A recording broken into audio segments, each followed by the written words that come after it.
Убийство известного мэра в прямом эфире. Война переходит в прямую трансляцию. Что произошло и почему все только начинается? Договоренности выполнены. Украина получила неожиданное усиление. Путин решил покинуть трон. Кого готовит в преемники и почему элитам это не понравится? Анкара бьет по Москве и тут же предлагает переговоры. Глава МИД сделал заявление.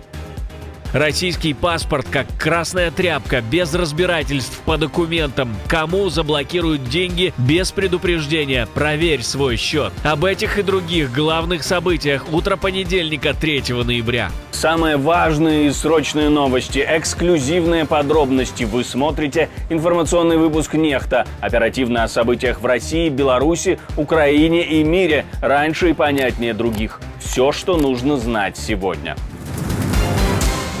Украина получила от Германии одно из самых мощных средств противовоздушной обороны в мире. Президент Владимир Зеленский подтвердил поставку систем Patriot и поблагодарил Берлин и канцлера, но не сказал о количестве, давая понять, что привезли много. Одно время мы готовили это усиление ПВО, и теперь достигнутые договоренности выполнены. Спасибо всем, кто помогал. Российские удары с воздуха – это главная ставка Путину в войне. Именно террором он хочет компенсировать неспособность достичь своих безумных целей на земле. Переговоры о дальнейшем укреплении противовоздушной обороны продолжаются как между правительствами, так и напрямую с производителями. Берлин объявил о готовности передать Украине 2 системы Patriot еще в августе. Поставка осуществлена при финансовой поддержке Дании, Литвы и Норвегии. Новые комплексы уже интегрированы в общую систему защиты украинского неба. Турция снова выходит с мирной инициативой. Анкара готова принять 4-й раунд украинско-российских переговоров, вплоть до саммита лидеров в Стамбуле. Об этом заявил глава МИД Турции Хакан Фидан, выступая на форуме TRT World Forum. По его словам, диалог остается краеугольным камнем внешней политики страны, а дипломатия – единственным путем к прекращению войны.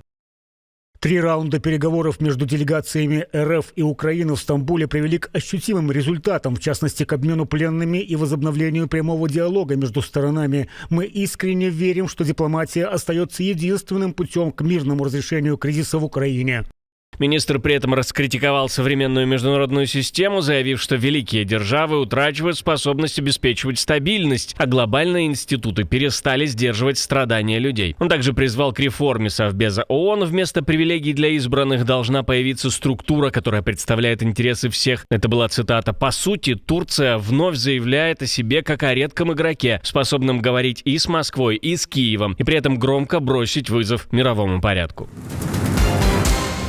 Но Турция приготовила еще один подарок Кремлю. Анкара отказывается от российской нефти после введения новых западных санкций. По данным Reuters, крупнейшие НПЗ страны увеличивают закупки сырья из Ирака, Казахстана и других стран, чтобы не попасть под ограничения США, ЕС и Великобритании. Ранее почти вся нефть, которую перерабатывал завод «Стар», приходила из России, около 210 тысяч баррелей в день в сентябре и октябре. Теперь предприятие закупило сразу 4 партии нероссийской нефти, что сократит долю поставок из РФ до минимума. Среди них казахстанская нефть марки «Кепко», по качеству идентичная российской «Уралс». Компания «Тупрас», владеющая 2 крупнейшими турецкими НПЗ, также наращивает закупки иракской нефти и планирует полностью отказаться от российского сырья на одном из своих заводов, чтобы сохранить возможность экспортировать топливо в Европу без нарушения санкций. При этом на другом предприятии переработка российской нефти пока продолжается. По данным аналитиков, Турция в 2025-м импортирует в среднем 669 тысяч баррелей нефти в день, из которых 47% приходится на Россию. В ноябре объемы поставок из Ирака должны вырасти до 141 тысячи баррелей в день против 99 тысяч в октябре. Таким образом, Анкара, один из крупнейших покупателей российской нефти, наряду с Китаем и Индией, начинает следовать примеру Нью-Дели, осторожно, но заметно сокращать поток сырья из России, чтобы не попасть под западные санкции.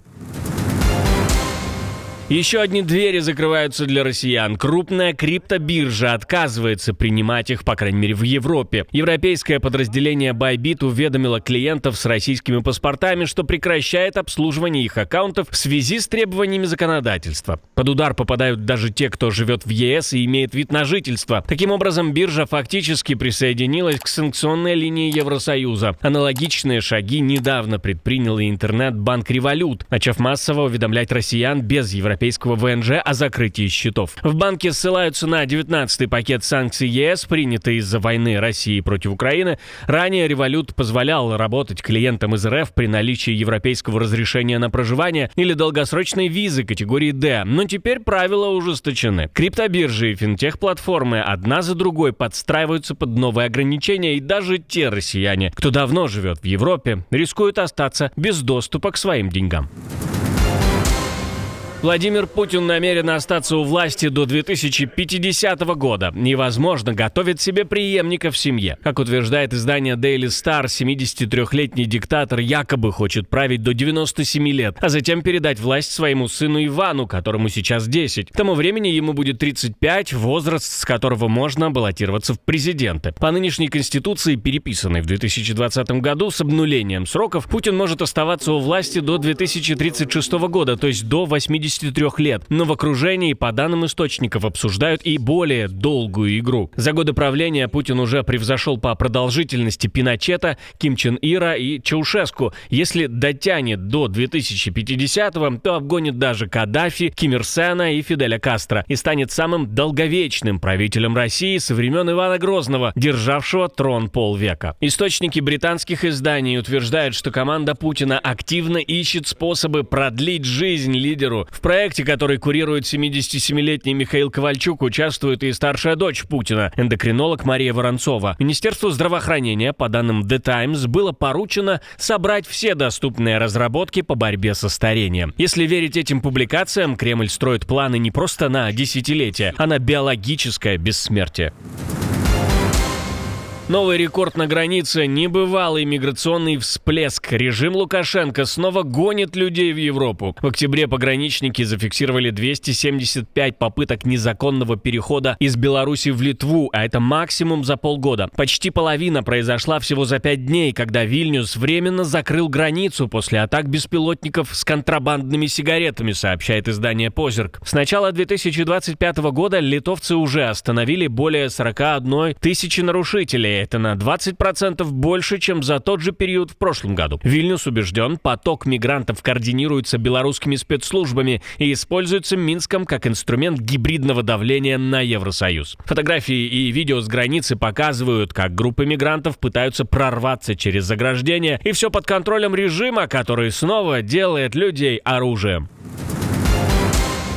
Никакого ультиматума по Украине Вашингтону Москва не направляла. Напротив, придерживается договоренностей, достигнутых Путиным и Трампом на Аляске. Источник российского «Коммерсанта» в МИД РФ заявил, что Россия не отходила и не отходит от пониманий, которые были выработаны президентом Трампом и Путиным во время августовской встречи в Анкоридже. По словам источника, именно США движутся зигзагами, все ближе примыкая к позиции Евросоюза и Киева. Ранее Financial Times сообщала, что Белый дом якобы отменил встречу Путина и Трампа в Будапеште после получения из Москвы жесткого меморандума по Украине. Но в Москве снова все отрицают. Гипотетически рассуждая, она возможна, но в настоящий момент в ней нет необходимости. В настоящий момент есть необходимость в очень кропотливой работе по деталям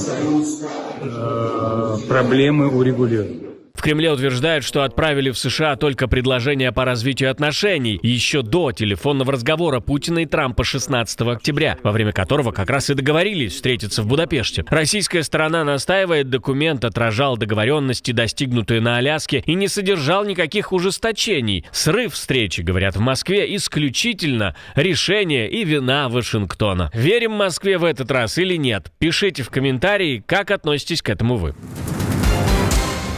Российская сторона собирается организовать свои Олимпийские игры с блэкджеком и Марией Захаровой. Никто не будет прогибаться под Олимпийский комитет. Нет, конечно, попробуем, говорит официальный представитель МИД. Но если те откажут, то не очень-то и хотелось. Если вы сошли с ума, если вы предлагаете нам отказаться от нашей сути, если вы готовы придумывать, так сказать, новые критерии, в рамках которых люди должны отказываться от пола, просто от самой своей сути, от идентичности, чуть ли имена не переписать, минуточку, мы подождем, пока вы переболеете, а сами мы организуем другие виды и возможности соревнований. Под теми наставлениями, давлениями, так называемыми нарративами и абсолютно не то что нелегитимными, а аморальными требованиями, под которые нас хотят подставить, мы это делать не будем. Мария Захарова, получается, от Олимпиады отказывается. Праздник смерти закончился настоящим убийством. В мексиканском городе Уруапан прямо на площади во время празднования Дня мертвых застрелили мэра Карлоса Мансо. По предварительным данным, вместе с ним погибли его жена и маленький сын. 40-летний градоначальник выступал с речью на фестивале свечей, когда раздались выстрелы не менее 5. Видео нападения уже разошлось по соцсетям. Мансо доставили в больницу, но спасти его не удалось. Как сообщают медиа, мэр давно был под прицелом. Он открыто критиковал курс президента на борьбу с организованной преступностью и требовал от федеральных властей вмешательства. За месяц до убийства Мансо записал видео, в котором прямо говорил, что борется за свою жизнь.